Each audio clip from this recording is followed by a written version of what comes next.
नमस्कार, आप सभी का स्वागत है हमारे YouTube channel maths with Avinash में। आज हम लोग देखेंगे एक्सरसाइज 1.2 का सॉल्यूशंस क्लास 9 एनसीईआरटी। उनके पहले थोड़ा सा हम लोग देख लेते हैं इस चैप्टर का बेसिक। इरेशनल नंबर, इसके पहले हमने आपको रेशनल नंबर बताया था। आज देखते हैं इरेशनल नंबर। इरेशनल नंबर क्या होता है? A number is called irrational number if it can not be in form of p upon में क्यू। इसका मतलब ये हुआ कि कोई सा भी नंबर जिसको आप पी अपॉन में क्यू के फॉर्म पे नहीं लिख पाते हो वो क्या कहलाएगा? हमारा इरेशनल नंबर कहलाएगा। जैसे कि मान के चलो एग्जाम्पल्स है, √2 ये क्या है? एक इरेशनल नंबर है। उसके बाद √5 ये क्या है? एक इरेशनल नंबर है। √7 ये भी क्या है? एक इरेशनल नंबर है। उसके बाद पाई की भी वैल्यू कितनी होती है? अप्रॉक्स 3.14 और ये चलते जाता है। ठीक है, तो ये भी क्या है? एक इरेशनल नंबर है। उसके बाद मान के चलो कि डेसिमल का अगर ये फॉर्म रहे, जैसे कि 10 100 देख रहे हो आप ना, 1000 14 टाइम 0, मतलब कि ना कि कुछ भी ये रैंडमली क्या होते जा रहा है? बढ़ते जा रहा है। उसके बाद 1 फिर से 00, कुछ भी रैंडमली बढ़ते जा रहा है। और साथ ही साथ ना कि डेसिमल के बाद डिजिट खत्म नहीं हो रहे हैं, तो वो क्या कहलाएगा? इरेशनल नंबर कहलाएगा। जैसे कि देखो 0.59898959 फिर से कुछ ऐसे रैंडमली चलते जा रहा है, डेसिमल के बाद डिजिट खत्म नहीं हो रहा है, तो ये क्या कहलाएगा? हमारा इरेशनल नंबर कहलाएगा। अगर आपसे पूछा जाए कि √2 इरेशनल कैसे है, तो देखो कि √2 की वैल्यू क्या होती है? 1.414 और उसके बाद ये खत्म नहीं होता, ये चलते रहता है, रैंडमली कुछ ना कुछ बढ़ते रहता है। इसी के लिए √2 क्या है? एक इरेशनल नंबर है। सेम एग्जैक्टली √3 भी क्या, इसका भी 1.732, ये चलते रहता है। उसके बाद ना कि पॉइंट के बाद डिजिट खत्म नहीं होता, इस वजह से ये भी क्या है? एक इरेशनल नंबर है। उसके बाद आते हैं रियल नंबर। रियल नंबर क्या होता है? रियल नंबर वो होता है दुनिया का कोई सा भी नंबर जो एग्जिस्ट करता है, उनको हम क्या बोलते हैं? रियल नंबर बोलते हैं। रियल नंबर के अंदर मान लो कि जितने भी रेशनल नंबर है वो क्या है? रियल नंबर है। जितने भी इरेशनल नंबर हैं वो क्या है? रियल नंबर है। और उसके बाद जितने भी, अब देखो कि इसके अंदर रेशनल, अब इवन नंबर, इवन भी तो जितने भी इवन है वो तो रेशनल ही है ना। 4 क्या है? 4 इवन नंबर है, तो 4 रेशनल नंबर भी तो है। तो इस रियल नंबर किनको बोलते हैं? कि रेशनल और इरेशनल नंबर के कलेक्शंस को हम लोग क्या बोलते हैं? रियल नंबर बोलते हैं। अब इसमें इवन नंबर भी आ जाएगा, ऑड नंबर भी आ जाएगा, जितने भी नंबर है सारे के सारे आ जाएगा, वो क्या कहलाएगा? रियल नंबर कहलाएगा। उसके बाद एक, या फिर आप ऐसे आप देखो कि कोई सा भी नंबर जिसको आप नंबर लाइन पे दिखा पाते हो वो क्या कहलाता है? रियल नंबर कहलाता है। उसके बाद देखते हैं कि नंबर लाइन क्या होता है। नंबर लाइन क्या होता है? अब देखो मान के चलो कि ये एक हमने लाइन खींचा है, उसके बाद ना कि कहीं से भी मिड में, कहीं से भी कोई सा भी पॉइंट आप रख सकते हो, क्या? 0, जो कोई सा भी मिड आप कहीं पे भी ले सकते हो, क्योंकि ये इनफाइनाइट है, ये इधर को इनफाइनाइट जाएगी और ये इधर को इनफाइनाइट जाएगी। तो किसी भी लाइन, मान के चलो कि ये नंबर लाइन है, ठीक है, और नंबर लाइन के हमेशा राइट साइड में क्या होता है?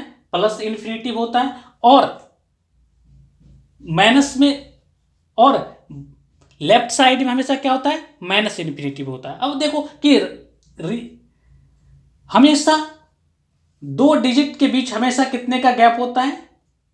1 का गैप होता है। जैसे कि 1 2 3 4। अब देखो कि हम किधर बढ़ रहे हैं?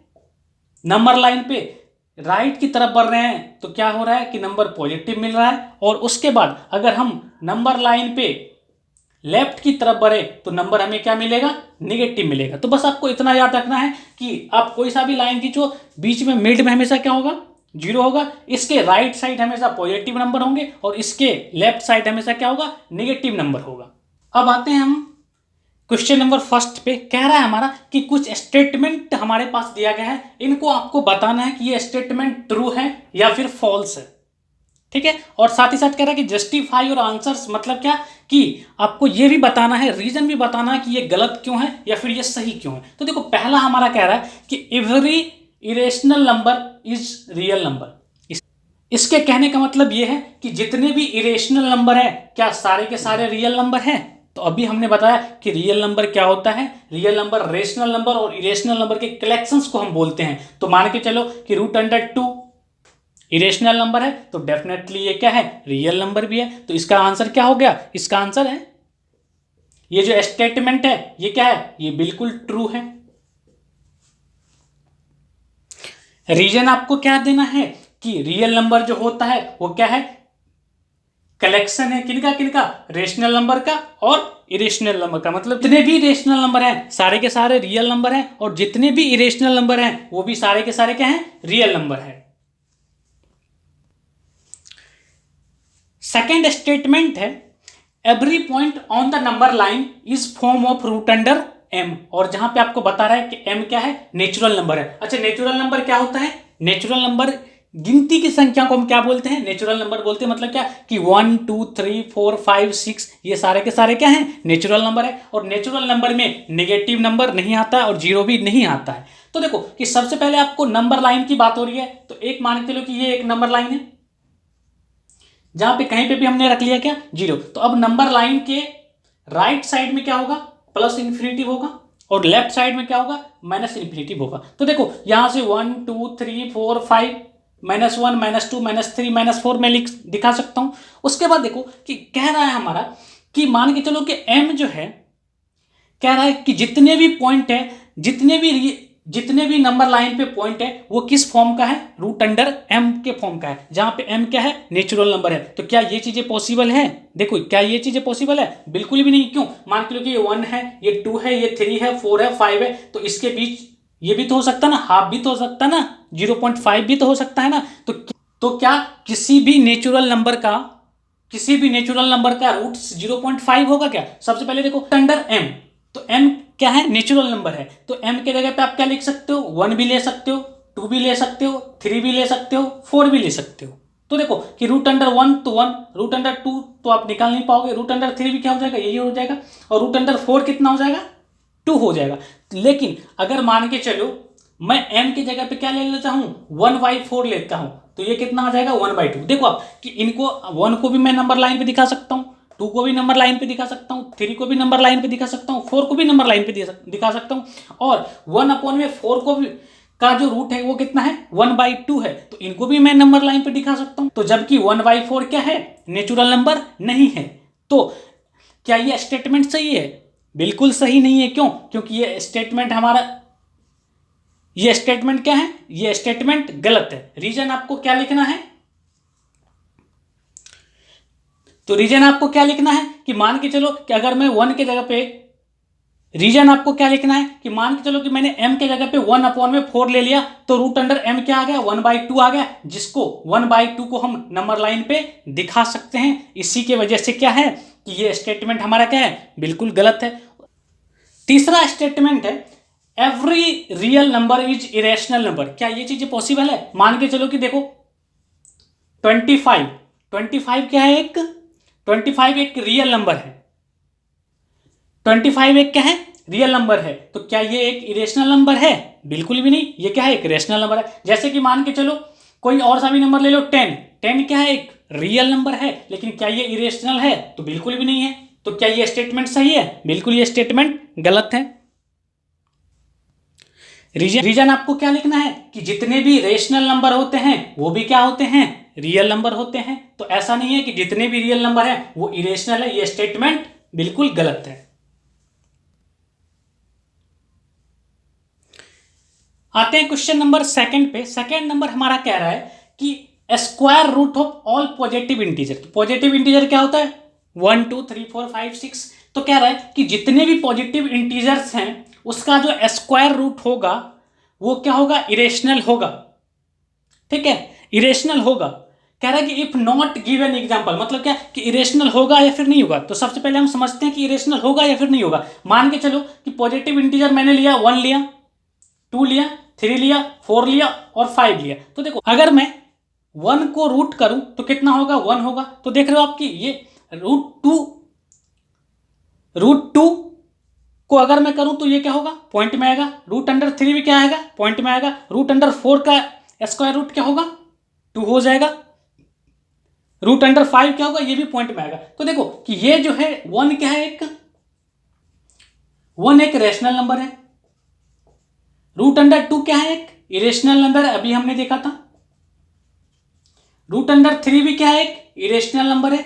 अब उसके बाद देखो कि रूट अंडर 4 कितना आ रहा है, 2 आ रहा है, तो ये क्या है, एक रेशनल नंबर है। तो यहां से एक चीज आप देख पा रहे हो कि अगर मैं पॉजिटिव इंटीजर का स्क्वायर रूट करूं तो रेशनल भी आ रहा है और इरेशनल भी आ रहा है, यानी कि दोनों चीजें आ रहा है। तो इसका मतलब ये कहना बिल्कुल ही गलत होगा कि जितने भी पॉजिटिव इंटीजर हैं उसका स्क्वायर रूट हमेशा क्या आएगा, इरेशनल ही आएगा। ये कहना क्या है, बिल्कुल ही गलत है। यहां से देखो आपके हमने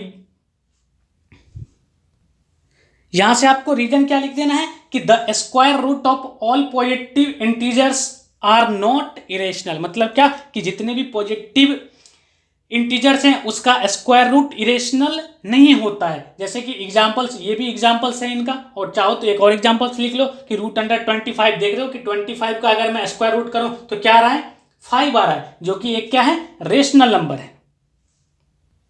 उसके बाद आते हैं क्वेश्चन नंबर 3 पे। कह रहा है आपको कि रूट अंडर 5 को रिप्रेजेंट करना है किन पे, नंबर लाइन पे। तो देखो इस क्वेश्चन को करने से पहले थोड़ा सा हम लोग पाइथागोरस थ्योरम के बारे में जानेंगे। मान के चलो ए बी सी एक राइट एंगल ट्रायंगल है, जहां पे ए सी इसका क्या है, जहां पे ए सी इसका हाइपोटेनस है, बी सी इसका बेस है और ए बी इसका क्या है, परपेंडिकुलर है। तो इन तीनों में रिलेशंस क्या होता है कि हाइपोटेनस का स्क्वायर जो होता है वो हमेशा किसके किसके हाइपोटेनस का जो स्क्वायर होता है वो हमेशा परपेंडिकुलर के स्क्वायर प्लस में क्या, बेस के स्क्वायर के क्या होता है, बराबर होता है। इतनी सी आपको बात अभी याद रखनी है। बाकी जब हम लोग ट्रायंगल्स पढ़ेंगे वहां पे हम इसके बारे में डिटेल में चर्चा करेंगे। जब भी हम रूट अंडर 5 हो या फिर कुछ भी हो, रूट अंडर 2 हो, रूट अंडर 3 हो, जब भी हम ऐसे क्वेश्चन करेंगे तो सबसे पहले हमें क्या करना पड़ेगा कि एक नंबर लाइन बनाना होगा, और नंबर लाइन पे हमें एक राइट एंगल ट्रायंगल बनाना है। तो देखो कि राइट एंगल ट्रायंगल बनाएंगे तो हमें बेस चाहिए और क्या चाहिए, परपेंडिकुलर चाहिए, और साथ ही साथ क्या चाहिए, हाइपोटेनस चाहिए। तो देखो आपको क्या करना है कि जब भी आपको नंबर लाइन पे किसी भी नंबर को दिखाना हो, मान के चलो कि मैंने बोला कि n नंबर को दिखाना है, तो आपको क्या करना है कि इस बेस जो आपको लेना है वो क्या लेना है, n-1 लेना है। मान के चलो जैसे कि हमें 5 को दिखाना है तो बेस हमें क्या लेना है, 5 माइनस रूट अंडर 5-1, यानी कि कितना हो गया, रूट अंडर 4, और रूट अंडर 4 का स्क्वायर रूट कितना होता है, 2 होता है। तो इसका मतलब ये हुआ कि हम जो राइट एंगल ट्रायंगल बनाएंगे नंबर लाइन पे उसका बेस क्या होगा, 2 यूनिट होगा, हमेशा कितना होगा, 2 यूनिट होगा। ठीक है। उसके बाद परपेंडिकुलर क्या होगा, तो परपेंडिकुलर हमेशा आपको कितना लेना है, 1 यूनिट लेना है। कितना लेना है, हमेशा परपेंडिकुलर हमेशा आपको कितना लेना है, 1 यूनिट लेना है। और बेस हमेशा आपको क्या लेना है, रूट अंडर n-1। अगर मान के चलो कि हमें 3 होता तो रूट अंडर कितना, तो बेस हम क्या लेते, 3-1, तो बेस क्या हो जाता, रूट अंडर 2 हो जाता। उसके बाद हम देखो हमें बेस भी मिल चुका है और परपेंडिकुलर भी मिल चुका है, तो अब हम बनाएंगे राइट एंगल ट्रायंगल। देखो कि राइट एंगल ट्रायंगल बनाएंगे कैसे, मान के चलो कि ये कोई सा भी पॉइंट, आप कहीं पे भी ओरिजिन, यहाँ पे भी ओरिजिन ले सकते हो। तो मान के चलो कि हमने ये पॉइंट लिया क्या, ओरिजिन, तो बेस आपको कितना यूनिट लेना है, 2 यूनिट लेना है। तो यहां से यहाँ कितना 1 और यहां से यहाँ कितना 2, तो यहां से मतलब क्या कि ये जो लाइन है ये क्या हो गया, इसका बेस हो गया। ठीक है। मान के चलो कि ये पॉइंट क्या है, ये पॉइंट आपका ओ है और इसको मैं ले लेता हूं क्या, पॉइंट ए, तो यहां से ओ ए जो हो गया वो क्या हो गया, बेस हो गया। उसके बाद आपको क्या बनाना है, परपेंडिकुलर बनाना है। तो परपेंडिकुलर क्या होगा, इसी पे तो होगा परपेंडिकुलर ना, और परपेंडिकुलर हमेशा कितना लेना है, 1 यूनिट लेना है। यानी कि ये कितना हो गया, यहां से यहां तक की डिस्टेंस कितनी हो गई, 2 यूनिट हो गई, और परपेंडिकुलर आपको कितना लेना है, 1 यूनिट लेना है। तो ये जो डिस्टेंस मान के लो कि आप कितना भी छोटा बड़ा ले सकते हो, तो ये कितना हो गया, 1 यूनिट हो गया। तो अब आप देखो कि हाइपोटेनस क्या हो जाएगा, अब इसको इससे मिला दोगे तो ये क्या हो जाएगा, हाइपोटेनस हो जाएगा। मान के लो कि इस पॉइंट को मैं रख देता हूं क्या, बी। तो अब आप देखो कि ओ ए बी एक क्या है, राइट एंगल ट्रायंगल है। अब आपको क्या करना है कि ट्रायंगल ओ ए बी में आपको पाइथागोरस लगा देना है। तो पाइथागोरस अभी हमने देखा था क्या होता है कि हाइपोटेनस का स्क्वायर जो होता है वो परपेंडिकुलर के स्क्वायर और बेस के स्क्वायर के बराबर होता है, तो यहाँ से हाइपोटेनस इसका क्या है OB, तो OB का स्क्वायर बराबर किसके होगा AB का स्क्वायर प्लस में क्या OA का स्क्वायर। तो यहाँ से देखो AB कितनी है 1 यूनिट, तो 1 का स्क्वायर, और OA कितना है 2 यूनिट, तो 2 का स्क्वायर। तो जब आप इनको सॉल्व करोगे तो कितना निकल के आ जाएगा, ये OB जो है ये कितना निकल के आ गया हमारे पास √5। अभी आप देखो कि ये नंबर लाइन पे दिखाया नहीं गया है, ये √5 हमने OB निकाला है। अब आपको क्या करना है कि नंबर लाइन पे दिखाने के लिए आपको कंपास की जरूरत पड़ेगी। तो आपको क्या करना है कि कंपास यहाँ पे रख के, आप देखो कि यहाँ पे कंपास रख के क्या करना है कि AB को आपको क्या करना है OB को रेडियस मान के एक आर्क खींच देना है, आर्क खींच देना है जो नंबर लाइन को टच करे। तो देखो यहां से अगर मैं खींचू आर्क तो ये कुछ ऐसा बनेगा, कंपास से अच्छी तरीके से हो पाएगा,